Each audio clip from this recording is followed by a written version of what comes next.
কি গো, কি রান্না করছো? কিছুই না, কিছুই না তো কালকেও রান্না করছিলাম। হ্যাঁ, একটু বেশি করে রান্না করেছি, যাতে 2-3 দিন চলে।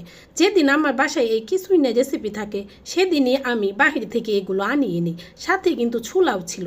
যাই হোক, পেঁয়াজ মরিচ কাইটে সাথে লবণ দিয়ে ডইলে নিলাম। সাথে কিন্তু আমি সরিষার তেলও দিয়ে দিয়েছিলাম। তারপরে দিয়ে দিলাম সেই কিনে আনা উপকরণগুলো, এভাবে ভেঙে ভেঙে আমি বুটের সাথে দিয়ে মাখিয়ে নিলাম। এখন দিয়ে দিলাম কালো জিরা। এগুলোকে আর একটু পুষ্টিকর করার জন্য আমি দিয়ে দিলাম কালো জিরা। কালো জিরা দিয়েও এভাবে মাখিয়ে নিলাম। এখন দিয়ে দিলাম সেই গুরুত্বপূর্ণ উপাদান, যেটা হচ্ছে মুড়ি। মুড়ি দিয়ে আবার আমি এভাবে মাখিয়ে মাখিয়ে মাখিয়ে মাখিয়ে নিলাম।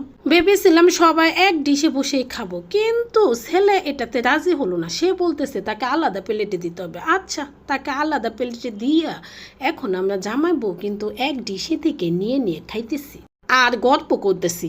এখন জামাই বলে কি, এই কিছুই না রেসিপি আর কতদিন চলবে?